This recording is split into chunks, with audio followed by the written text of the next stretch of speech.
Welcome, everyone, to episode number 68 of Talkin Kentucky. My name is Coleman Scott. His name is Caden Holmes. And Caden, I'm wearing my y'all shirt because that's the kind of English we speak here at the University of Kentucky. And if you know, you know. So So with that in mind, Big Z really should have passed his exam. That's exactly right.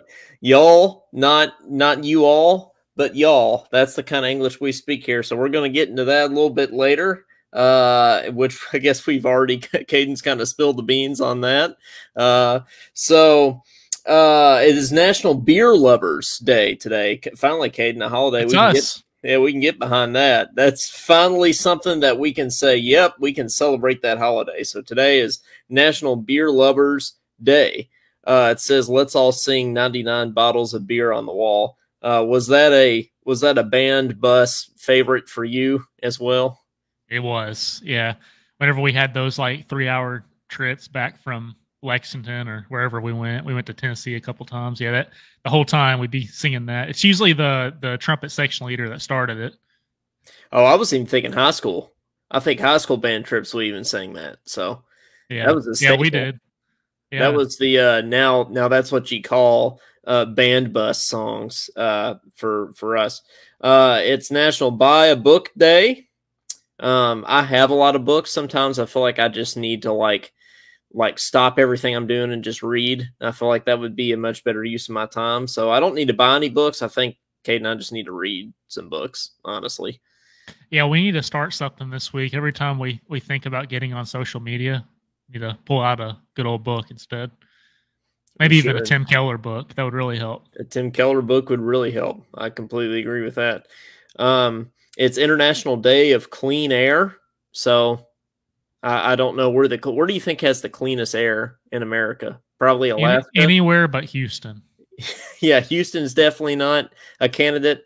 I wouldn't say anywhere in Louisiana is probably a candidate. I feel like there's like every single day down here, there's some kind of like air quality alert down here of some sort. And I don't really know why the air quality is bad, but I can certainly tell that it's bad. So you're right, though. You're onto something with Alaska. Let's put Alaska up there. I put Hawaii up there. Maybe some of those states like Montana. Put that up there. You know, there's no people to mess it up. Canada. Yeah.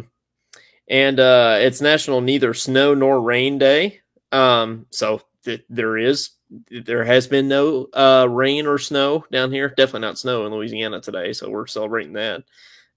Today it's National Salami Day. You big salami guy, Caden? You go to Subway and get that spicy Italian? I do, and I think that's the only time I have salami because that's pretty good. But I'm not a regular salami eater. So that's a sentence I didn't think I'd say tonight. Yeah. I didn't think I'd be talking about salami either, but that's one of the benefits of talking about these holidays is that, you know, you never know what they're going to be. And I don't read them before. I used to be at the point where I would like show prep a lot and I would really like think about what I was going to say for each topic.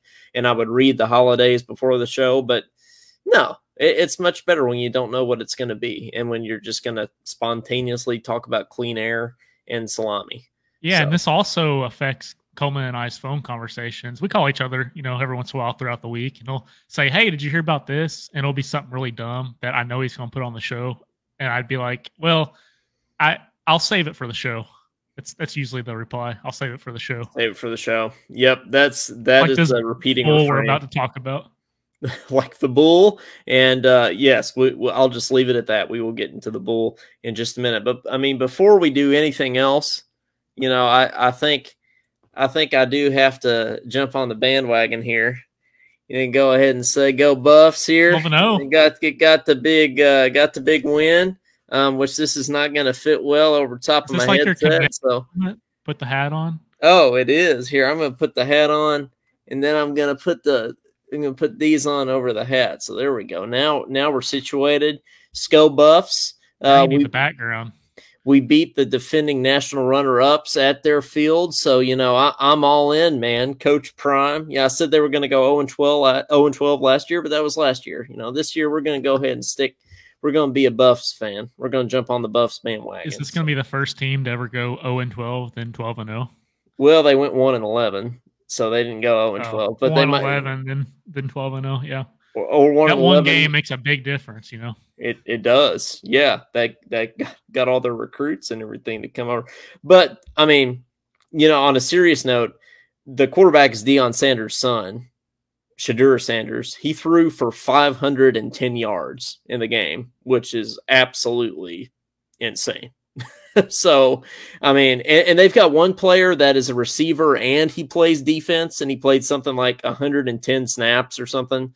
And after the game, Deion said we need to get a hot tub for him on the plane. So it was pretty crazy. That so reminds me, go Buffs. What do you think's the max thrown, like, yardage? I'm gonna go 7. It's probably 700 something. I would say 600 or 700. It's probably some insane number, so I'd probably go 700. Looking, yeah. So I'll put the over under at 700. Do you think it's above or below? I'll go ahead and go over. I'll take the over. You're right. 734. That's insane, though. I mean, you can even think about 500 is insane, but throwing for an extra 200 on top of that is crazy. Do you know when that was set? Like, who did that? Does it say on there? Yeah, Connor Holiday in 2014. He played for Washington State, so no one really cares. But Washington State versus California was the game. Oh, a lot of people that watched that. Yeah, I bet so. Yeah, Pac-12, nobody cares, but that's why the Buffs are moving on up in the world. They're getting out of the Pac-12. They're going to go to the Big 12. So that's the first step in the right direction. So I had to rep the Buffs tonight. Looks good. Yeah, I know it's a good, and I can even throw on the if I'm really trying to be Deion Sanders here, I could throw on the sunglasses as well, and I could be Coach Prime, but nice and pink. It's just your style. Yeah, that's right. I got these sunglasses from Laura Rutledge, so who's not in my background tonight. So yeah, they got the T-Mobile logo on the side and the SEC logo. So and they're fancy. Not gonna lie. T-Mobile. Yeah, T-Mobile. So hey, that reminds me. Speaking of merch, this isn't really Talking Kentucky merch, but I pulled out the OG mug. OG mug. Oh, there we go. There you go. That's a throwback.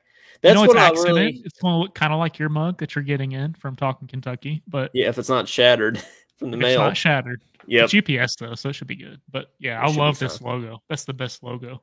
That is the best logo. That logo is goated, and one of the reasons I actually like Devin Leary is he has a bunch of like retro like Kentucky gear, like the hat that he had on in the post game was had the retro logo. It's like the K with the old fashioned Wildcat. He had like a jacket on the other day with that logo on, and so that's like right there. That's why I knew Devin Leary was going to be good, because he likes the retro stuff. So I want to start a collectible, just old UK gear and merch. Yeah, so I'm starting with this mug over here. Yeah, I have a bunch of old stuff like that. I just need to like dig it out, and I need to break it out again. I think the old stuff's where it's at. Forget that new Wildcat. A room with all that old UK merch, and then your video games and your Talking Kentucky podcast and posters on the wall. That's a dream room setup right there. That's the dream house right there. So assuming that I ever have a house. So a lot of stuff to get into actually now that college football season has started back. There's things to make fun of, people to make fun of, coaches to make fun of. I guess I should ask Caden, did you watch a single football game this weekend? There were 5 days straight of football, so I'm hoping you at least watch like a little bit of a game at some point, but maybe not. I don't know. You're not gonna like my answer. So you didn't watch any football on Labor Day weekend. You didn't want. Are you even American if you didn't watch any football on Labor Day weekend? Hey, I watched some of your post-game show. Does that count? It sort of counts, I guess, because I did, play a couple highlights on the post game with Brad. Which, by the way, we're going to do that again this weekend. Be on the lookout for a time. It'll probably be closer to right after the game this time. On Saturday, we waited a few hours because Brad had work. But this weekend, it should be pretty soon, right immediately following the game. So be on the lookout for that. We're going to do that again. I think John Hammonds might even come on with us as well. But Speaking of that, Caden, let's look at just a couple of highlights from the game. You know, since you did you watch any of the Kentucky game or not? No. Okay, that's all right. That's all right. You know, I'll forgive I think you. I was out of town though, so I do kind of have an excuse. That's an excuse. You know, that's fair. Well, I think one of the plays that stands out the most is the first scoop and score that we had. We really had two scoop and scores, and I'll get into that in a second. One was taken away. But the first one was Jalen Geiger's scoop and score, which it was really a turning point in the game. We really needed it to kind of get a momentum boost. And if you remember, Caden, last year in the Florida game, Jalen Geiger tore his ACL, was out for the rest of the season. So this was his grand return to Kentucky football. And what a way to do it. Back in. Here's Hatcher. Steps Zone up coverage. Underneath. Koziel makes the catch, and he got popped. Ball comes free. No whistle. On the run. The catch, Jalen Geiger will take it to the end zone. What a play by Jalen Geiger. Wow. Right place, right time. 66 yards.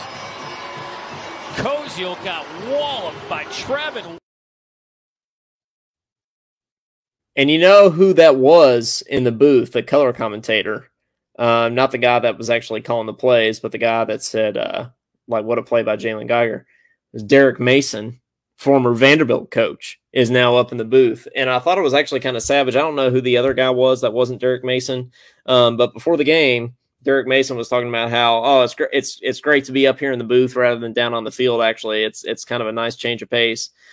And the other guy looks at him and goes, yeah, well, you can't lose up here. And I was like, man, that is savage. And I don't think that Derek Mason sort of expected that. He looked at him like, oh, okay, yeah, I mean, I guess you're right, but I can't believe you just said that. And then the other big play that we had was on special teams. It seems like Burian Brown has one of these a year. In the first game last year, he had one of these against Miami of Ohio. I think it was 100 yards that time, but this one was a 99-yard kickoff return. And what makes this particularly impressive is, you know, at Kentucky Football Media Days, Burian Brown looked in the face of all the media people and said, I am going to score a kickoff return in the first game. Like he called this. He was like, this is going to happen. And he did. And he's one of the fastest players in college football. And he proved it with this. No, right? How do you respond to that adversity? They certainly were dealt it in the first half. Losing a guy like Clayton Call, to see their response and under a new quarterback like that says a lot about their response and facing it. Mr. Electric. Here is a response from Kentucky. Burian Brown had a 100-yard return last year. This one will go 99 yards. We hadn't called his name a lot in this ball game, but it doesn't take long for this young man to show what the magic looks like. So what is Ball? What are they doing? They didn't even get close to him. Look like he's just that fast, look man. like NBA defense out there. Oh, yeah, that's a good comparison, actually. Looked like LeBron James out there. Stand there watching. Yeah, but that was impressive still. Impressive still. Yeah, absolutely. No, he's just one of the fastest guys. I mean, I don't think we realize how fast these guys are. That's why it would be nice to have like an average human out there for like reference, which I guess Ball State sort of had a team of average humans. But nonetheless, I think that was impressive. So hopefully we'll get more of those as the season goes along. And then we did have a second scoop and score, Caden, and we recovered the fumble, ran it in for the touchdown, but the ref blew it dead, saying that the player was down, that it wasn't a fumble, and it clearly was a fumble. So when they went back and reviewed it, they were able to give us the ball back, but not the touchdown. So really what you're supposed to do as an official in that circumstance is let the play out, let us score the touchdown, and then go and review it. If it wasn't a fumble, then no big deal. We just take the touchdown off the board. Ball State gets the ball back. So Stoops already in the first half of the first game was in midseason form, and I really love this clip. Boy, they just cost Kentucky a touchdown. but they still have to look at it. Well, They they may will. not give them the touchdown It was an immediate recovery by yes. Kentucky, which would allow them, even though, to possess the football. to get the Man, Yeah, he was. dude, Cal would have already been thrown out if Yeah, Cal was doing that. Cal would have been teed up twice in those 15 seconds. He would have been teed up twice for sure. But all in all, 44-14 win. I think it was a good win for the Cats. A win's a win. And I don't think that we particularly looked great. I think defensively we looked great pretty much the whole game. There were a couple drives where they drove the length of the field on us, which was a little concerning, but those were only a couple times. And one was early in the game, one was really late in the game. And I kind of predicted that to happen, which I want to say my score prediction was 42-14. So I was pretty close, 42 I think to 14. I was 38-14. So we were both pretty close. Yeah, we were both pretty close. So we both kind of expected them to score a couple touchdowns. So that's not really a big concern for me because the defense played well for most of the game, like I said. Offensively, we didn't look as well-oiled as I thought we would, but we were still able to put up 44 points and, win by 30 and not really look that great doing it. So, it's the first game. It's the first game that Devin Leary has played. For NC State last year, he got injured in October. So this is the first football game he's played in quite some time. So, it's no big deal. I think that now if we struggle against Eastern, if he goes out there and we're like missing receivers and we kind of look like we don't know what we're doing, then I'll be concerned. But I think it was mostly just first game jitters, knocking the rust off. So how does Eastern compare to Ball State? Well, since Cincinnati, you were saying last week Ball State's goated, so well, actually, Ball State had one of the top 5 offensive lines in college football last year, and we were able to kind of shut them down. And they had a good quarterback too, honestly, and an NFL running back apparently. So,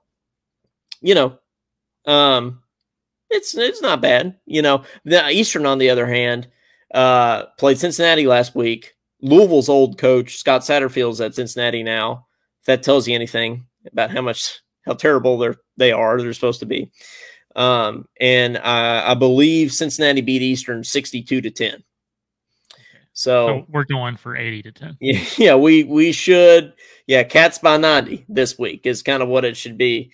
Now, you know who Ball State plays this week, Caden? Oh, is it Vandy? Nope. Tennessee? Quite the opposite. They got to go to Georgia. They got to go to Georgia. Oh, so Ball State plays Georgia this week. So that's a game I'm going to be looking at closely. I think all Kentucky fans should look at closely. It's like, does Georgia beat them? Out. I know, right? Was it Bellarmine last year that played like us, Duke, Kansas? Yeah, the Warriors. Yep. Basketball, yeah, and the Warriors and 96 Bulls kind of thing. Yeah. So Ball State's like the Bellarmine of college football. Yep, that's what this is. So yeah, I mean, I can't think of a bigger 1-2 punch than playing, at Kentucky at Georgia, 2 SEC schools, to start off with. So, I'll be looking at that score closely. If it's 73-0 Georgia, we might be a little bit concerned. But if it's a comparable score, that's good. Let's hope for Ball State to get one on them.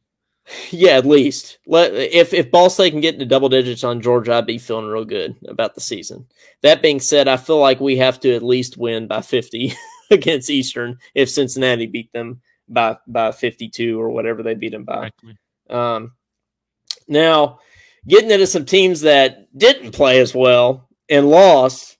Caden, have you seen this Shane Beamer, South Carolina hot dog comment that he made? I saw your mashup. So okay, yes. You saw the Mr. Krabs video on our page. Okay, which you haven't checked that out yet. You guys need to go over and be sure to check that out. So South Carolina got destroyed because, they're the SEC doormat. SEC doormat, South Carolina. One fan held doormat. SEC doormat. So, and then Shane Beamer, in true Shane Beamer fashion, comes out and complains about how they lost because the chain crew was in the locker room eating a hot dog. So let's play that clip here to start off with. It's kind of the story of the night. Clock was wrong the whole game. We're trying to kick an onside kick to start the second half, and we got to wait on the chain crew because they're eating a hot dog. And the most interesting part of this is that I could kind of, the only sort of argument he would have in that scenario is if South Carolina didn't recover the onside kick, like it didn't work. But actually, South Carolina did recover the onside kick. It was probably their best play of the game and gave them a chance to come back and win the game. And so that didn't affect the game at all. In fact, it probably helped South Carolina. So that just turns into an absolutely horrible argument. And then in his sort of pregame media this week on Monday, he sort of issued an apology for the comment, which turned into just a further like rationale and defense of his statement and not an apology at all. So wanted to play that clip as well. Before we get into Furman, didn't think on a Tuesday I'd be talking about hot dogs, but certainly want to clarify any comments from last Saturday night. The chain crew was not our issue on Saturday night. North Carolina was our issue in the way that we played. The point I was trying to make was that's a really, really critical play to start the second half when you're going to surprise onside kick. And it's disappointing that our kickoff team took the field, UNC's kickoff return team took the field, and then the official comes over, our game management comes over, and I didn't make up the hot dog comment. I was literally told the chain crew was in the locker room eating hot dogs. So this wasn't me trying to be a smart you-know-what. I was relaying the information that was told to me, which is disappointing because that's a play. That's basically another way to ice the kicker, if you will. That's not an easy kick to make, what Mitch did. And I watched Coach Brown's press conference, and he talked in his press conference after the game that they were telling their team to watch out for the onside kick to start the second half. He said he told his team that. So that's an extra timeout for them because the chain crew wasn't out there. And that was the frustrating part with me. You're worried about our players executing it. Now they got longer time to get ready for it, or we do to think about it. And then also it's an extra timeout for the opponent to be over there to coach their guys up to prevent it. So I certainly was frustrated with that. And that's where that comment came from. Thought the chain crew was phenomenal the rest of the night, other than that one thing. One of the best chain crews I've ever been around. All right, so no hard feelings with the chain crew. That's not why we lost the game. What's the chain crew? The chain crew is who holds like the first down markers and moves them. So that's the first thing I want to get into. He says it's the best chain crew he's ever come across. Well, how good of a chain can a chain crew get? Like you move the sticks. Like, I mean, I don't really know like where he was coming from on that comment. It seems kind of like a backhanded compliment to me because I don't know how good, Caden, a chain crew can really be. And then he's just trying to rationalize this whole thing, saying that it's like they're trying to ice the kicker or whatever. Well, you recover the onside kick, so that your argument's like dead in the water. So I don't know. It cracks me up how these like big time tough football and basketball coaches who make millions of dollars a year, they'll get on there and they'll just like whine about a sport, Yeah, Shane Beamer is. They screw me here, and that's why my team lost the game. It's not because we sucked. It's because whatever reason, insert reason. Shane Beamer is probably my least favorite coach in all of college athletics, and he makes Tom Crean look like cool or something. Makes him look cool, kissing his son on the lips. Yeah, that's right. That's right. And then we had, Brian Kelly of LSU, who, I was at an LSU game watch party. I had an LSU shirt on. I'm an LSU fan sometimes, since I go there. I don't know if you saw, Caden, but Brian Kelly said that they were going to go beat the heck out of Florida State. And that is not what happened. And you don't say that. I just hate when coaches do that. Where, like, when you say, I mean, you just give the other team bulletin board material to go off of, right? You're just motivating the other team. So, like, you better back it up. And don't even say anything. Just, like, go to the field, you know, go back it up on the field, you know. Except Marcus saying this ain't no spelling bee. I liked it when he said that. Yeah, I did like that. But as far as coaches, especially if you're Brian Kelly. Yeah. So I took a mashup of Brian Kelly's comments from his post game, and I was gonna get the original audio, but I didn't want to get the original audio because I did a mashup of his comments and put sad piano music behind it, which I thought was really added to the whole mood of the press conference. And so why would I play the original audio when I could just play the piano music version? So this is on our Talkin Kentucky Facebook page. It's also on our YouTube channel. So by the way, if you haven't, you know, subscribed, go on and you know, subscribe to Talkin Kentucky on YouTube. You know, we put a lot of funny stuff on there. You know, we got the Mr. Krabs Shane Beamer thing too. So, you know, it's just, there's a lot of good stuff over there. Shade and Sharp highlights. We need to add your Shade and Sharp poem with the music on the background. Oh, we do need to do that. That was a good moment. That'd be a good addition to the YouTube channel. Very effective moment. Very effective. So this is Brian Kelly's post-game press conference. You know, we certainly are not the football team that I thought we were. You know, got to do a much better job, obviously, and developing our football team.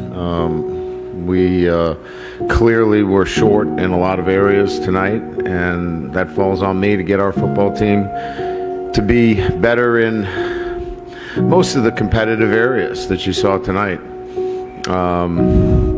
Execution in the first half, the inability to convert in the red zone. We just did not, for some reason, we thought we were somebody else. We thought we were the two-time national champion Georgia Bulldogs or something. I don't know what we thought, but we were mistaken.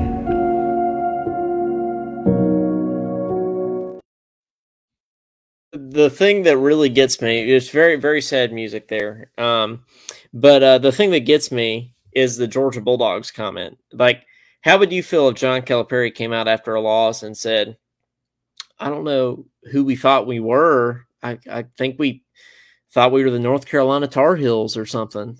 Like, yeah, especially LSU's a solid, like, tradition. Their tradition is solid in football. Exactly. That probably made a lot of fans upset. I think that did make a lot of fans upset. So that only, like, you go out and the timeline of events here is you say you're going to destroy Florida State. Florida State proceeds to destroy you. And then you say, I guess we thought we were the Georgia Bulldogs in the post-game press conference. I mean, that's a heck of a trio there. That's the way you get your fan base to turn on you pretty quick. And that's not the same accent he had whenever he got introduced either. That's right. He had that. That was my thought too. He had that accent. When he gets emotional, it goes away. That's right. That's right. Yeah, you know, they'll be fine though. I think they're playing Grambling State this weekend, so I think they should be able to handle that one. It's, you know, and it's at home, so I think they'll be all right. I think people will get back on the Brian Kelly hype train soon enough. You know, we've talked about Kentucky's offense. We've talked about Kentucky's defense tonight.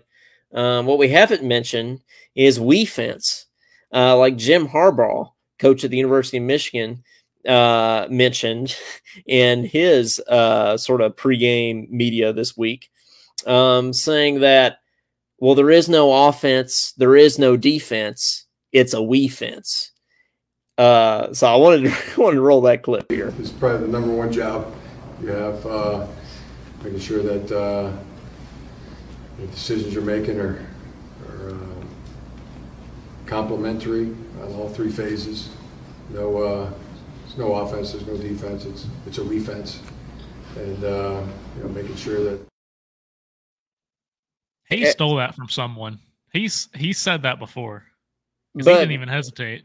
Well, he didn't even hesitate, and he said it with a straight face. Like, I don't know how you can say the word "we fence" with a straight face. If I were like high school, if I were a media person in that room, like making eye contact with Jim Harbaugh, I would not be able to sit there and not, just completely break out in laughter. It's not an offense. It's not a defense. I mean, this man came out there and said, it's we fence. Like you're a multi-million-dollar coach. You come out and you say, well, we're we fence. I mean, that's just like, that is the most ridiculous thing I've ever heard. I mean, the first thing I thought about, obviously the we fence thing's stupid, but the first thing I thought about is this isn't the University of Jody Meeks. Yes, that he did kind of say it with the same sort of ambiance. We're the University of Kentucky. We're not University of Jody Meeks. I wonder what Jody Meeks thought about that when he said that. But yeah, after you score 54. Yeah, so that's going to come back. I feel like that's going to come back to haunt him later in the year. Like, you can't say we fence and not have people make fun of you. Like, that's going to happen. To kind of round out our little coach Tour de France here, I wanted to end, with where I started with the Buffs with Deion Sanders. Now this is from when he was at Jackson State, but this gives you a little insight to what his pregame speeches are, his pregame, hype up kind of moments are here. So I thought he always plays like theme music for the season, apparently. And he says, give me my theme music. And that's like the last thing they do before they walk out on the field. When I watched this, like I immediately just like felt like I needed to go run through a brick wall. So I can see why he says we coming at Colorado. I can see why people are on the Deion Sanders hype train. So just wanted to roll this. This is our new theme song of the season. Now give me my theme music. Yeah.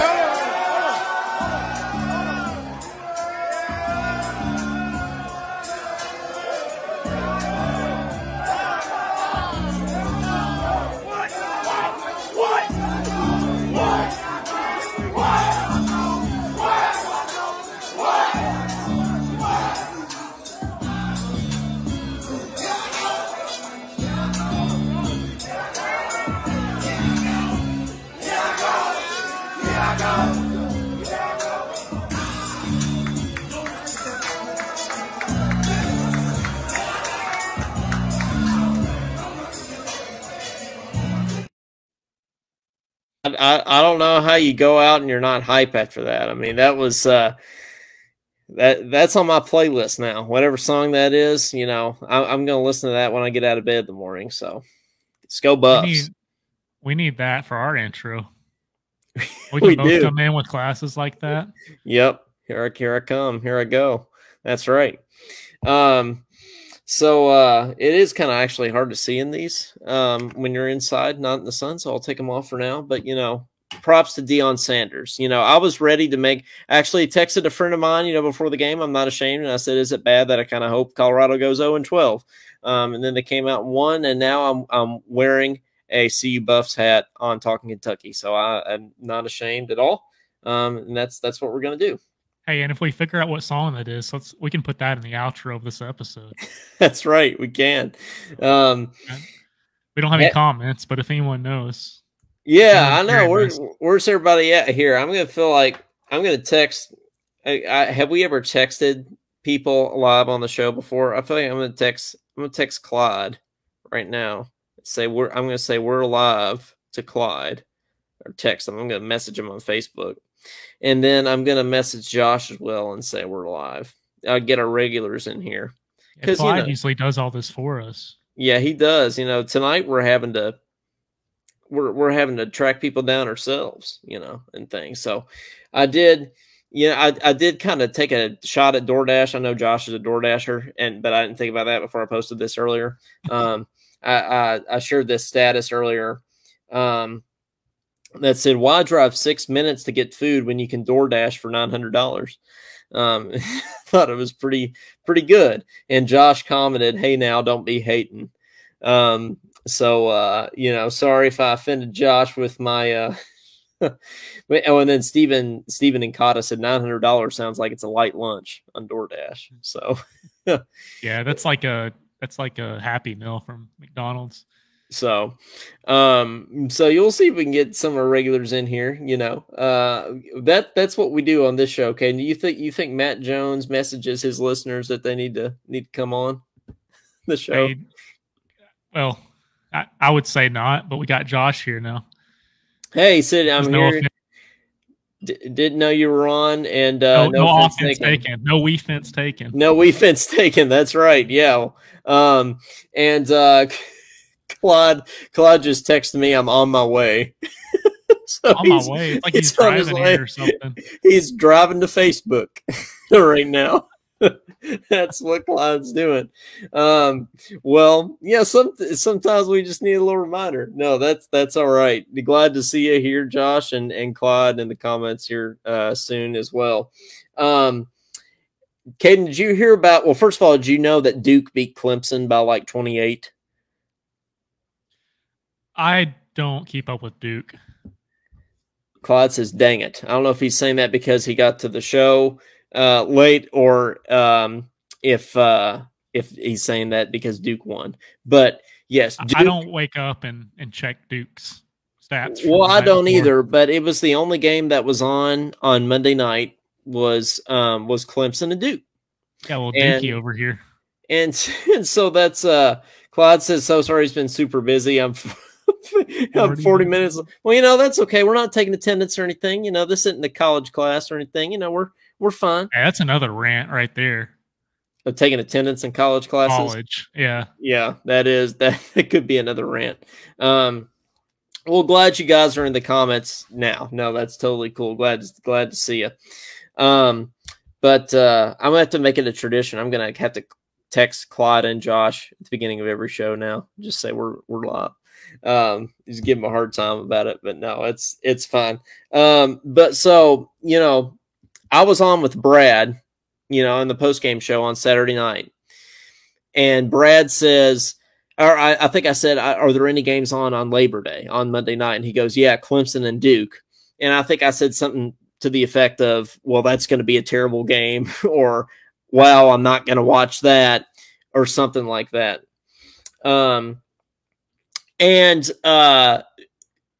Brad proceeds to say, "Watch out for Duke's quarterback, Riley Leonard. He's going to be really good." And in the moment, I was thinking, how does Brad know that? That's not going to be true. Duke's not going to be Clemson. Because Brad writes articles about like every single college football team. I was thinking Riley Leonard isn't going to be, good or whatever. And then this kid goes off against Clemson, and I text Brad and I was like, "Man, you called it. You're right. Riley Leonard, man, he's the dude." And so in his interview with ESPN, Riley Leonard looks in the camera and he says, "Hey, Professor," I think it was like Taylor, "Professor Taylor, if you can give me an extension of my homework, I think it's due at midnight, and I haven't started on it. That would be great." The professor made a video. I'll have to find it, maybe play it on the show next time. And said, "Hey man, congrats on the win. But your teammate who's an offensive lineman did the homework early and turned it in. So why couldn't the quarterback do it too?" Is savage from the professor, Caden. And a lot of people are giving the professor a lot of crap for that, saying, "Man, he's a star quarterback. You should give him extension." They just got the biggest win of his of Duke football history. Giving him extension, but. So you're taking the side of the professor on this, Caden, it sounds like. I'm not for taking attendance in college classes, like I've stated, but I am for not giving the quarterback any excuse because he's a student as well. Yes, I agree. Yeah, I agree. I'm completely on board with that. Well, at the University of North Carolina, if Duke wants to be, Duke and North Carolina rivals, if Duke wants to be better than Carolina, they don't even make you go to class at Carolina apparently. So if Duke shouldn't grant extensions. Josh says, "What's up with that hat?" Josh Hart says, "What's up with that hat, Josh?" I'm on the Deion hype train now, baby. I'm on the Deion Sanders, Sco Buffs. And if you didn't see it, song and everything. If you didn't see it, we just need to go ahead and throw on the. Why not play it again? We're going to play the Deion Sanders hype music here, so Josh can hear it here. This is our new theme song of the season. Now give me my theme music. Yeah.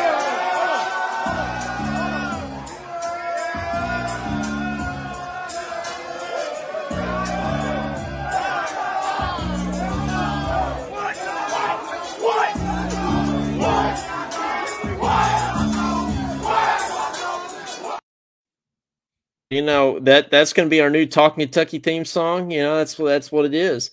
Prime time, Clyde says. John Hammond's called into our post-game show, by the way. And he said, and John has I have a Southern twang, but John has like a true like Eastern Kentucky accent, and I love it. I wish I had that. And he goes, "How about prime time?"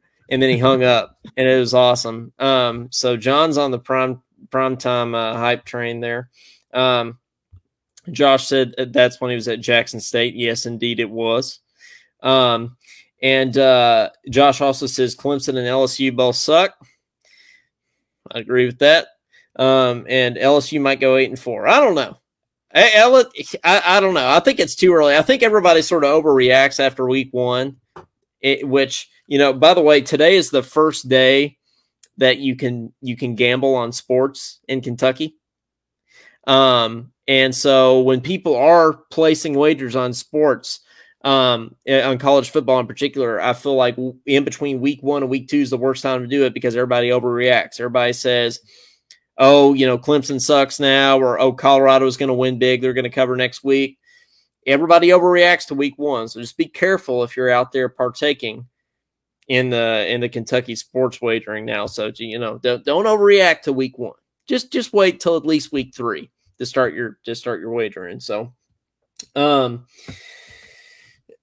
let's see what we've talked about WeFence and how stupid that is. And if you're just joining the show and you didn't hear us talk about WeFence, go back and listen because,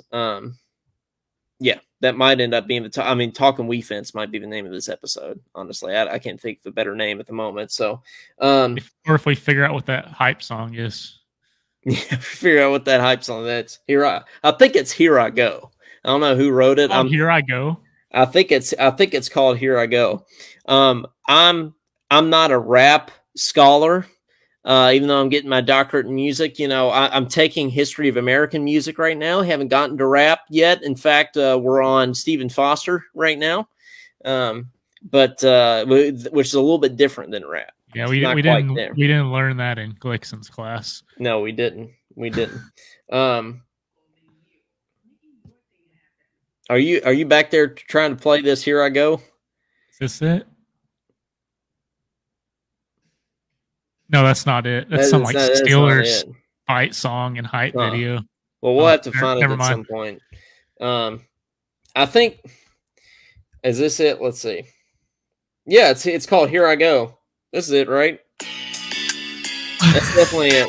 Yeah, there we go. Here I go. Not there I go. Here I go. It's by Miss T. Cull.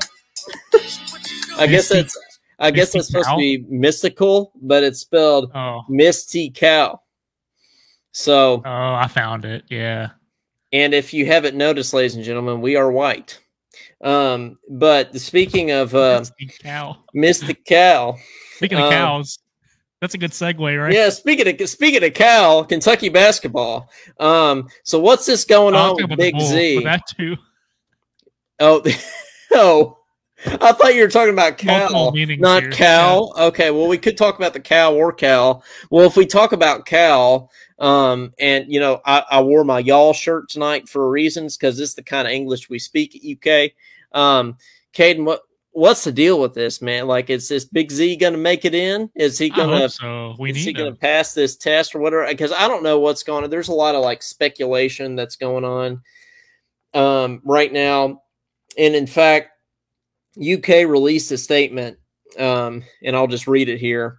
It says, this is from UK spokesperson Jay Blanton, said, unfortunately, misinformation is being perpetuated regarding the admission status of someone wishing to attend the University of Kentucky. I wonder who that could be.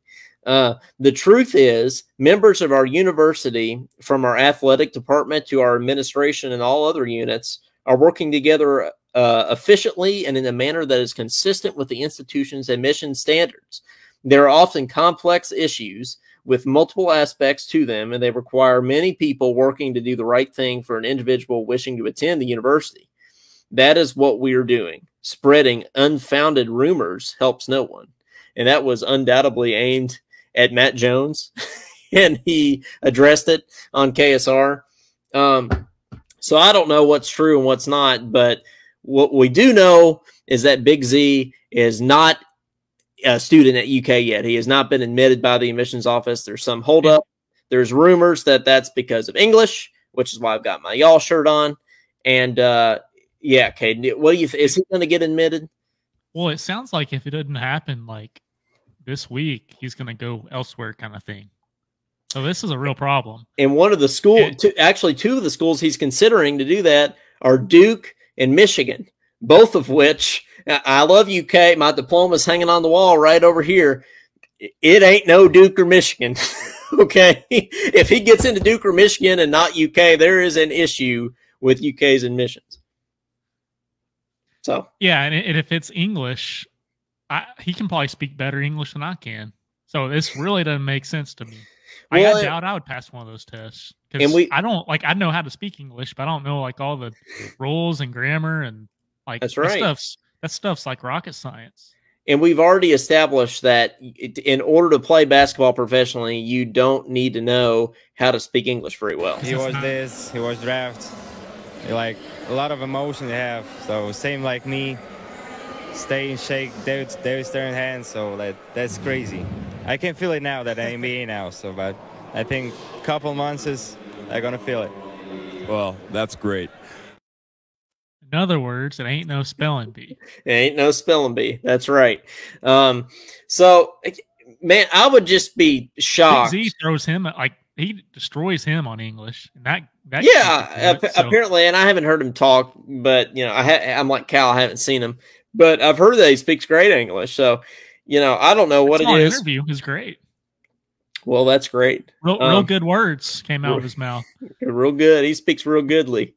But, you know, I like, can you imagine a scenario in which he doesn't get in? Like, how are we going to, how is it actually a possibility that we might not get this kid in? Like, of all the things that have happened with Shaden Sharp, and everybody else, like, you know, and even when Enes Kanter, you know, when the free Enes thing was going on, like that was an NCAA holdup. That wasn't with UK. This is not even an NCAA issue. It's UK admissions. So, yeah, and Clyde says it best. Free Big Z, because we really need him. Because who knows if the other guys are going to be uninjured in time. Hashtag Free Big Z. That's exactly right. We need to hashtag Free Z. Free Z. Free Zlanimir. What's his actual name? Vonham? Is it Vonamir? We're complaining about him not being able to speak English. Nobody can say his name. We have to call him Big Z because we don't even know how to say his name. So maybe we're the ones with the language barrier, not him. I know. I probably am. I did read an ad though. Yes, you did a great job. And our ad is live now. You can hear it on Spotify. So don't forget Spotify to go back. Spotify for podcasters. So don't forget to go back and listen to, even if you've already watched the episode, go back and just listen to the ad at the beginning. I do a little voiceover at the beginning, and then we go into Caden's ad. And, you know, if you think we're good people, you know, then you should do that. And if you're cool, yeah. Clyde says Colorado's definitely making a bowl game this year. I wouldn't go that far, but you know, I will keep my buff hat on for now. So we will see. I'm on the hype train. I'm on the bandwagon. Well, let's go ahead while they're in here. Let's see if we can take a couple calls here. 502-234-1504. Since I assume Clyde and Josh probably want to call in. I don't want to make any, assumptions, but but they do every episode, so I think it's safe to assume. Maybe we'll get another appearance from Chris from Colorado, which, by the way, I do know who that was now. That was my friend Chris Eagles out in Colorado, despite him saying that, no, I don't think we've ever met before. We had, in fact, met. So We're getting a call, Coleman. Sounds good. We're talking Kentucky. It's your boy, Clyde. What's up, man? Better late than never. Better late than never. That's exactly right. As soon as you all said about calls, I'm like, oh, I got to call real quick. So I was definitely on time for that, but I wasn't on time for the show. I could be wrong, but I think we're doing the Thursday at 7 thing again. So the what? The Thursday at 7 thing again. So I could be wrong, but I think that's what we're doing. We're developing consistency. Thursday ain't really going to be an issue. It's just this Thursday. For you, I guess. Hey, no matter what time you do next week, it works. It works for me. I've just been so hectic busy this week, trying to get everything out of here, out of this house. Just really been nonstop. So what do you got for us? Honestly, Colorado shocked the world. Everybody, I know me, Coleman. Coleman, and I'm sure Josh in the comments. And maybe even you, Caden. I think none of us in this right here believe that Colorado would have won their first game Saturday. I didn't have them winning their first game. And I know a lot of people did, but they shocked the world. They shocked the world. And it's crazy because at one point in that game, they was down 28-42. And you're thinking, okay, the TCU's just going to run the clock out. They're going to run away with this thing. Nope.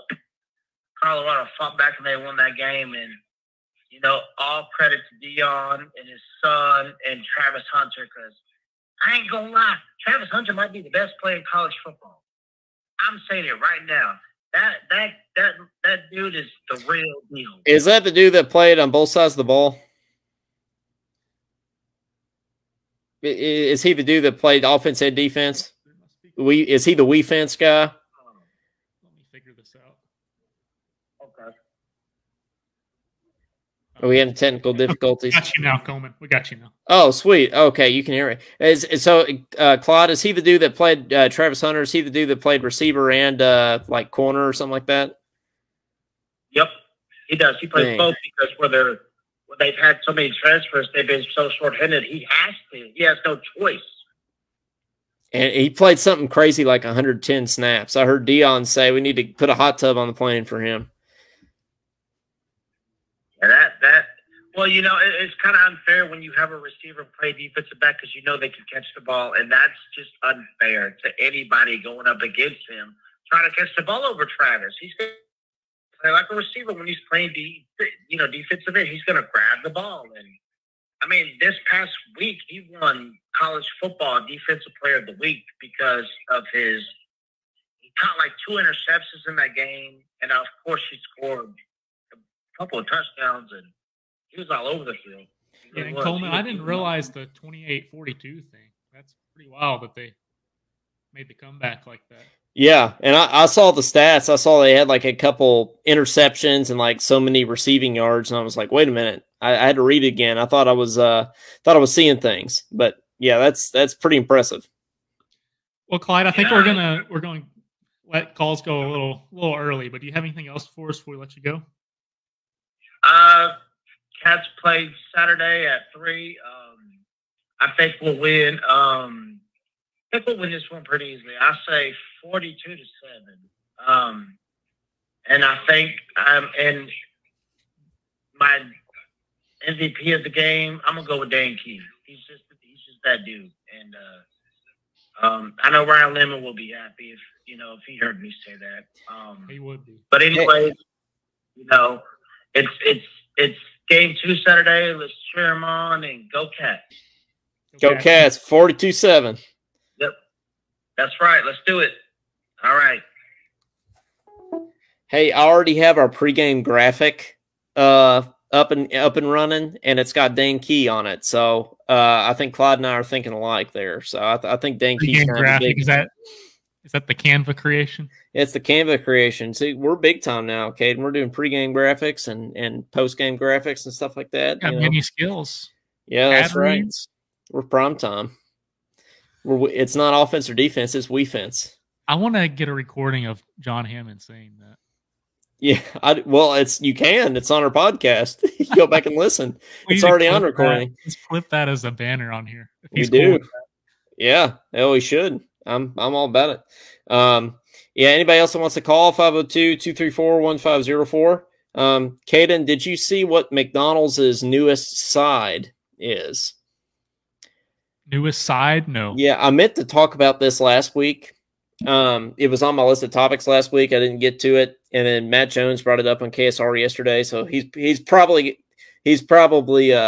thinking that we stole this from them, but in actuality, he really kind of read my mind and stole it from us, right? So, first time. If you had, I'm just going to throw out some guesses as to what McDonald's new side might be. I'll give you a hint. It's healthy. It's healthier than fries. Oh, I was going to say chips. Yeah, fries or chips. No, it's not. It's not of the potato variety. So just give me some guesses. Side salads. It's not side salads. A side that's healthy. A side that's healthy. Fruit? Nope, it's not a fruit. I don't eat. What's healthy other than fruit or salad? Well, it's a vegetable, but it's not a salad. Oh, corn? Corn. Yep. McDonald's is going to start selling buttered corn in a little bowl as a side. Corn. That makes it unhealthy. It's buttered. Well, yeah. I don't know if McDonald's corn is necessarily going to be the most healthy variety of corn in the world, but buttered corn. Yeah, that's a thing. So that's going to be a new McDonald's side. Did you ever in a million years? I don't think I mean, I kind of want to try it just to see. Maybe we can have a McDonald's buttered corn taste test on the show. We can give our live reaction to the buttered corn. I think that would be good if we did that. So yeah. Claude says, yeah, KSR was talking about that. Well, they get all their show prep from Talkin Kentucky. That's where we've already seen that evidence.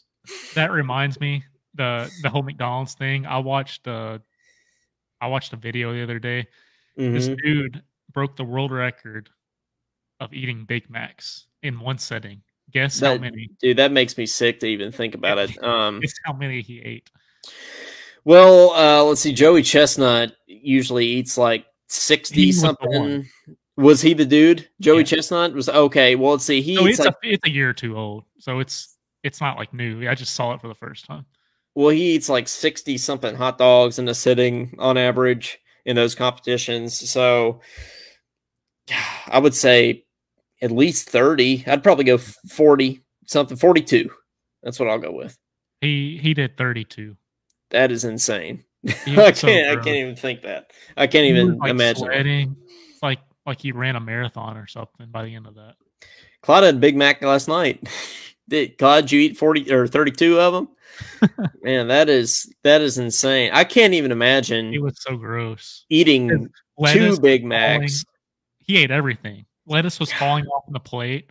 The dude, I'm gonna make Clyde not want to eat another Big Mac in his life, but the lettuce was falling off on the plate, and he was like sweating like into the lettuce, and he still ate the lettuce at the end. I was about to throw up. I don't know how he didn't throw up. Dude, that's the worst part of those like eating competitions and stuff is seeing all the stuff. Like the hot dog eating competitions, they like dip the buns and the hot dogs in water so it like slides down easier or something. It's just like makes me absolutely just the thought of soggy bun. The thought of like a soggy bun, the thought of a hot dog bun dipped in water just makes my head want to explode. Imagine sweaty lettuce. Yes. God. Talking sweaty lettuce might take over we-fence for the name of this show. I didn't really think anything would take over we-fence. I brought up McDonald's corn. So. Oh man, gosh, talking corn. So I guess we got to talk about this bull in the truck, right? So if you haven't seen this, it's on our page. If you go to our Talkin Kentucky page, it's the most recent thing that we've posted. and it's a bull in a car. Like, there's not much more you can say other than it's a bull in the car. And maybe I can hold it up to the camera here. Let's see. There it is, sort of it. And as you can see, it is a bull inside a car. So I was just wondering. It ain't no calf. It ain't no calf. That's some big horns on that bull.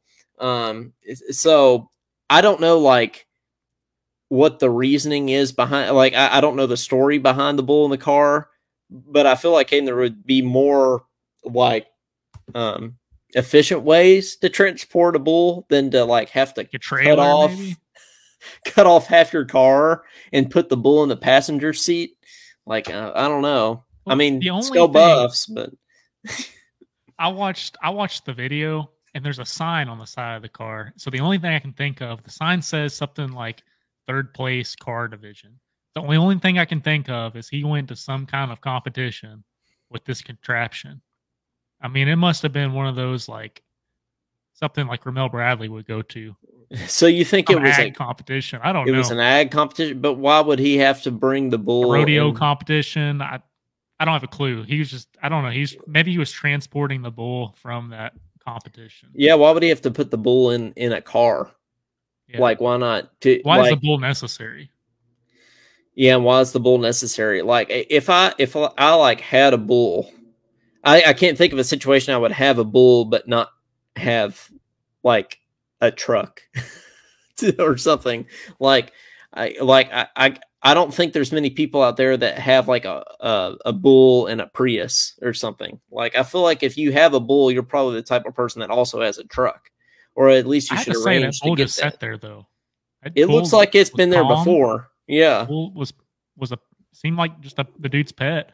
And I have to say, like, yes, it's crazy. Dude shouldn't have done it, but there's a bunch, like, there's a bunch of wide loads. Those big trucks that say wide load and it takes up like 3 lanes, way bigger than that bull is. So that was kind of the irritating part. Like, the bull is just minding its own business. It's definitely minding its own business. Like, the bull looks like it's been there before. Like, it does not look spooked at all. Looks comfortable. Looked like Devin Leary on Saturday, comfortable in the pocket. Which that's another video I wanted to play, actually, transitioning from a bull in a car to Devin Leary here. He did. I feel like he's the most qualified person to speak on the offensive line, since he's the one that is being protected by the offensive line. And he said he felt good. And Caden, you remember watching last year how many times we were sacked. This year, like, the first Leary was only sacked twice, and the first time he was sacked was with 8 minutes left to go in the 4th quarter. So that's pretty good. And the second sack was kind of a fluke. So he was really only truly sacked once. So here's Leary talking about the offensive line. Just being under center, how would you judge offensive line and yourself today? Yeah, I felt fine. I feel like, honestly, I barely got touched today. And, credit to those guys. They came into this year and they're going to continue to play with a chip on their shoulder because, what they keep hearing about last year, or keep hearing, interpretations of what this offensive line is going to be. So, credit to those guys. I'm really proud of those guys. I think they did a great job understanding what they needed to do every play and protecting as best as they could. And like I said, we'll watch the film, learn where we can get better. But overall, I'm really proud of those guys. So that's encouraging going forward. I think fixing the O-line was like priority number 1. So hopefully, hopefully that continues as the season goes on. Levis got sacked probably 5 or 6 times a game. He did. Year, right? Literally. Yeah, literally. He did. So, well, the game this weekend is, it's on the computer, as they say. It's on that SEC Network Plus. So if you have the SEC Network on, or like even ESPN, okay, even if you have ESPN on your regularly like method that you watch TV, you can log in with that TV provider on ESPN's website and get SEC Network Alternate or SEC Network Plus online on ESPN.com, because SEC Network is through ESPN.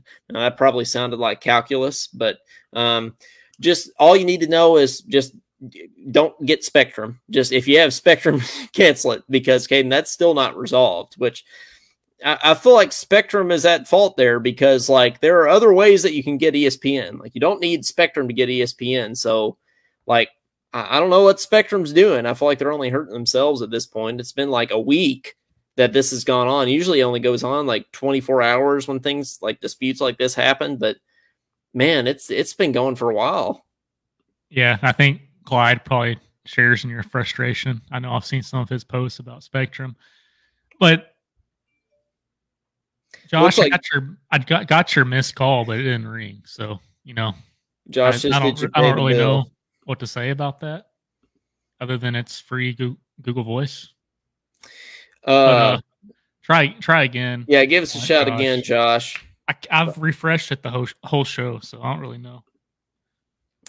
Yeah, give us a shout again, Josh. Yeah, I thought he was talking about the TV bill there for a minute. I was like, no, Spectrum just canceled. But Claude says me and Disney have beef. So yeah, I think you and everybody have beef with Disney right now. So hey, Josh. Hey, there you guys are. Yeah, we're sorry about that. I don't really know what the deal is. Like it used to be, we thought it was because it was on Idle, but I'm like refreshing it the whole time, but we're good. We ain't no KSR, so we still got the Google Voice going. But we ain't no KSR. But I was pretty busy last night, and I actually just forgot about the show being on Thursday this week. And I was like, man, really, the show's on? I was like, I got to do better. Hey, you're excused. Excused absence. Yeah, excused absence. I made almost 200 yesterday DoorDash in Little Paintsville, so I mean that's pretty good money. I can't pass that up. 200 in Paintsville. I made 200 yesterday DoorDashing. Need to move to Paintsville. So yeah, I got that remote job. I guess I should move to Paintsville. So they got trumpet gigs. Question, huh? They got trumpet gigs out there. Trumpet. Do they have trumpet performances out there? They got the Mac Arts Center. I guess in Prestonburg, they have a country music highway out here in Paintsville. I mean, it's more country music, but I mean, I guess they could book something like that. But yeah, we can get some country trumpet. We also have Appalachian Wireless Arena in Pikeville. So, I mean, they get people like I know they have Party and Lainey Wilson coming September 14th. I think it is, in a few days to Pikeville, Kentucky. So that's pretty good sized talent to come into Eastern Kentucky and perform for people. Yeah, seriously. Yeah, that's pretty cool. So, Josh, what do you have for us, UK wise? My question is to you guys is, why does language barrier matter if he can play basketball? Because wouldn't the Big O, didn't he have the language barrier and he was fine? Or we've had players in the past that had language barriers. What does that have to do with him playing basketball?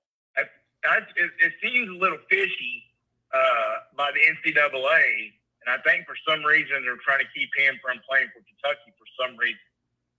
I mean, I love Anthony Davis, but that dude couldn't speak English either, and he was born in this country. So I don't think that dude closed his mouth when he talked. He just sounded like in his interviews. So, I mean, yeah, I don't know, man. There's something going on we don't know about. I feel like it can't just be like a language barrier thing, because that would be very strange. Supposed to be some test that was just thrown together last second for him.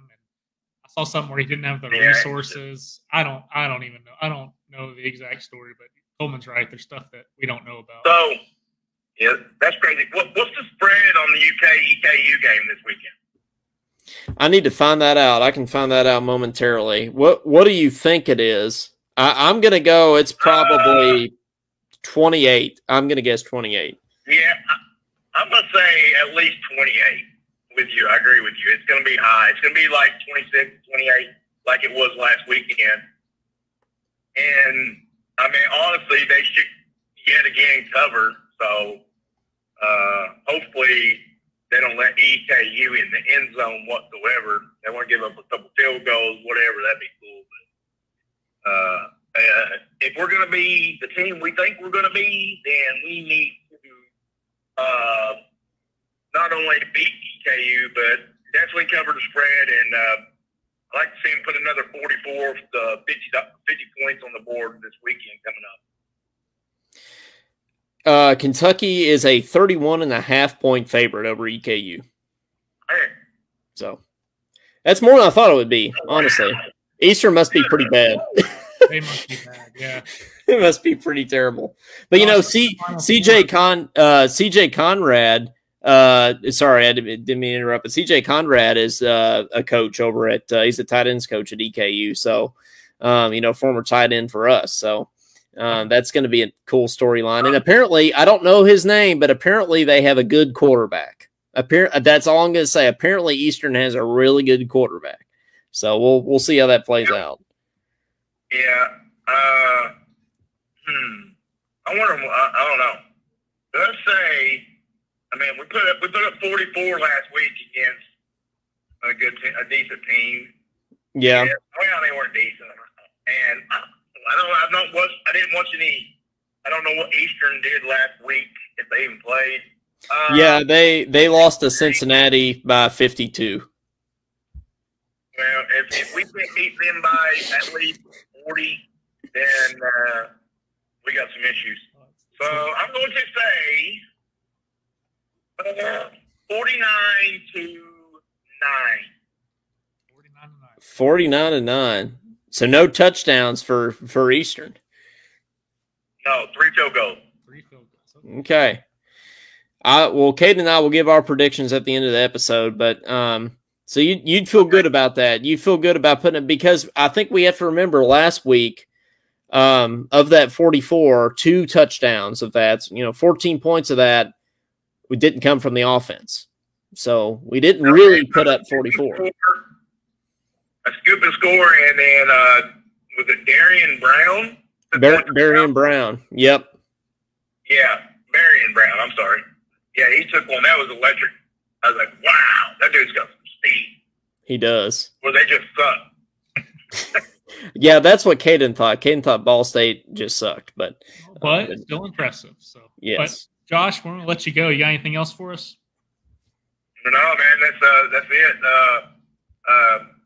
Just 49-9. I think that's what we're gonna do. We're gonna beat them by 40. We need to. We need to show our dominance. We are an SEC powerhouse, or not a powerhouse. We're growing. I guess we can be a powerhouse if we keep on trending upward. But I think if we want to compete with the Georgias and the Alabamas, then we need to make a statement come Saturday. Agreed. Yep. All right, well, thanks, Josh. All right, guys. Have a good night. Go Cats. Have a good one. Go Cats. Well, I think we're going to kind of start to wrap it up here. We've talked some Bulls and Trucks, some Big Z, some coaches, some good, some not, some Wii fence. Let's to kind of wrap things up here. Let's pick a few games for this weekend. I'm glad I flipped to UL Monroe on the ULM Army game, because ULM beat Army this weekend. I did not see that coming, but go Warhawks. Let's go. Got the big win, 1-0. I believe they are, unless they played a game in week 0 and lost. But, I'm not the biggest ULM football scholar in the world, but they did beat Army. So that's good. Hopefully some of these games are better this week. Louisville's playing Murray right now. It's halftime, and Louisville's up 28-0. So thoughts and prayers to Murray. We have Caden tomorrow night. We got Illinois and Kansas. Both are 1-0. It's at Kansas, and Kansas is a 3-point favorite. I think I'm going Rock Chalk Jayhawk KU on this one. Yeah, I won't pick KU for football. I'm going to Illinois. Well, all right then. We'll agree to disagree on that one. Vanderbilt at Wake Forest. Vanderbilt's 2-0, Caden, but it's at Wake Forest. Wake is a 10-point favorite. I think Vandy is bad this year because they almost lost to Hawaii, and I think last week they played like some team I had never heard of. So I'm probably going to go Wake on this one, especially since it's there. Wake by 20. Wake by 90. Ohio State's playing Youngstown State. God, golly, that's gonna be a blowout. Penn State is playing Delaware, which I didn't even know Delaware had a football team. Can you know what the mascot is for Delaware? I couldn't even guess. They're the Blue Hens. That has to be the least intimidating mascot in existence, the Blue Hens. So Baylor lost to Texas State last week. I was going to pick that. I was going to pick Utah at Baylor, but I don't think there's any chance Baylor wins that game. Eat 'em up, cats, as they say over at Texas State. Let's see. Nebraska at Colorado. Okay. Colorado's a 3-point favorite. I still think Nebraska is terrible at football. They're 0-1, as to be expected. It's sad corn over there in Nebraska. I'm going Buffs are going to be 2-0, and they're going to double their win total from last year in only week 2. Yeah, Colorado for sure. Let's go Buffs. Okay, let's see. Don't really want to pick Purdue, Virginia Tech. Oh, well, you know what we need to look at? We need to see if Incarnate Word won last week. Didn't we pick Incarnate Word? Didn't they? They looked like they were going to win, but I don't know if they actually won or not. They're the Cardinals, Incarnate Word Cardinals. Oh, no, UTEP came back 28-14. Oh, man. Sad for Incarnate Word, but, you know, they just need to keep reading the Word. They'll be fine. Let's see. Same. James Madison is playing Virginia. Virginia, as I said, was going to be 0-1. That Virginia is my 0-12 team this year. They're my Colorado of last year. This year, I'm going to go JMU to march on into Virginia and get the win this weekend. Yeah, I'm going Jason Doble University too. So. That's right. Go Dukes. They're JMU will win. Not Duke, but go Dukes. Yeah, I think, and this goes to tell you how bad Virginia actually is JMU is coming in as a 6.5-point favorite at Virginia. So that is not good there. So, yeah, JMU. Let's see. Let's pick a couple more here. This one is, well, is that intriguing? Ole Miss and Tulane. Yeah, that's intriguing. That's a top 25 matchup, believe it or not. Ole Miss is a 7.5-point favorite, but Ole Miss did win 73-7 last week over Mercer. I can't not pick Ole Miss. Now it is at Tulane, so that that might change things a little bit, but no, Ole Miss is going to win. I don't want to talk bad about them, but it's almost sounding a little bit like Tulane's a little overrated this year, just because that's very shocking that they're in the top 25. Yeah. When's the last time they were in the top 25? I think last year. Ole Miss won by 1 million. I'd go with Ole Miss as well. You said last year. Yeah. Are you serious? Yeah, they were. Yeah. Is this like a powerhouse that's going to win the championship? No, I don't think they're that. I think they were just ranked, but that's okay. No, that's fine. Yeah, so we're both going Ole Miss. So. They have tradition. Yeah. Okay. All right. Well, they might prove us wrong. Well, I guess they might. Yeah, but we're both going Ole Miss, right? Oh yeah. Hotty toddy, gosh almighty. So, all right, that's what they say over there. I do still have my Ole Miss sticker. I need to put it. Okay, and I think I'm going to get a water bottle and put on. I have all these stickers that I want to put someplace, but I don't have anywhere to put them because my trumpet cases are already all filled up with stickers. And I do have my Ole Miss sticker, so I think I do want to put it on a water bottle. So yeah, give me Ole Miss. beat Tulane this weekend. Man, who knew I was going to wear a Colorado hat and have an Ole Miss sticker on the show? You like where it's at? I like Ole Miss. It's nice. Okay. They were 12-2 last year. Tulane. See, you got to stop sleeping on them, Caden. You said when's the last time they were ranked? Last year. But they're in the American Athletic Conference. I mean, yes, they are. They got Cincinnati and Houston, but I mean, come on. Yeah. Okay, I don't think there's any other good games, honestly, unless we want to pick Austin Peay in Tennessee or Southeast Louisiana, South Alabama, things like that. Or Duquesne, West Virginia. We could pick that too. Here's one. I forgot about this one. Texas and Alabama. That's kind of a big game. Alabama. It's at Alabama. They're a 7-point favorite. I mean, roll Tide. I can't pick against Nick Saban. I'm going Alabama on this one. But Texas did win their first game. They were coming ranked number 11. They almost beat Bama last year in Austin. So, got any thoughts on this one, Caden? Bama. All right.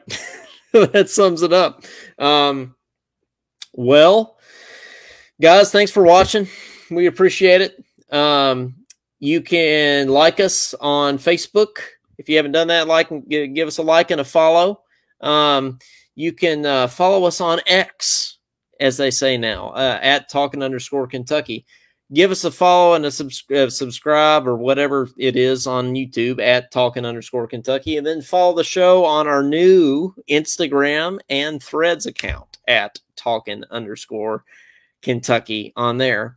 And be sure to go back on Spotify, listen to our episode, at least listen to the 30-second ad. Or you don't even have to listen to the whole ad. You could just listen to like 2 seconds of it. And that you can listen to a little bit of it because you can hear me make fun of Louisville and Duke and everything. Yeah, you're gonna want to listen to the whole ad for sure. So go listen to that. It costs you nothing, and we'll get a little kickback from it. And then give us a rating on Spotify if you haven't done that. So that preferably 5 stars. That would be helpful for us. Those things really do matter. It might feel like it doesn't matter, but it matters if you do that. So give us a rating on all those things and a subscription and all the like and smash the thing and do all that stuff. So predictions for this weekend, Caden. What's your score prediction for the Cats and the Colonels? Let's go 48-7. 48-7. I would like that. I'm going to go. I think that the offense is going to want to have a big day. I'm hoping we break 50. I don't think we will. But I'm going to go. Do I think we're not going to break? You know what? YOLO. I'm going to say 50-51. Okay. I'm going to go 51-10 Kentucky. 51-10. Oh, well, that's what we're going to say. So Cats. So 48-7 and 51-10. But in any case, I think the Cats are going to win big this weekend. So, well, for Coleman Scott, for Caden Holmes, and we have to name the episode. I forgot about this. Are we doing Sweaty Lettuce? We doing We Fence? You got any thoughts? Well, first off, breaking news: Clyde's friend found his Game Boy Advance. I saw that. I don't know. That's good. I don't know what part of our show made him think of that, but congratulations, Clyde. Yeah, well done. It's a good gaming console. Absolutely. But anyways, name of the show. Talking Game Boy? No. I'm torn between Sweaty Lettuce and We Fence, honestly. I mean, those two great names. Sweaty Lettuce is clickbait for sure. Talking Sweaty Lettuce. How do you not click on that? I mean, that's for sure. Yeah, I mean, you don't want to Google that, but you should click on that. So, you want to Google that? You don't want to eat that. Definitely don't want to eat it. Okay, well, talking episode 68, talking Sweaty Lettuce. We'll go ahead and leave it there. So, well, for Coleman Scott, for Caden Holmes, and for the Buffs are back. This has been episode number 68 of Talking Kentucky. Misty Cow. Yeah. What did you say? Misty Cow. Misty Cow. That's right. Or Mr. Cow, like the cow in the car. We'll see y'all next time. We'll see you on Saturday for the post game show. Go Cats.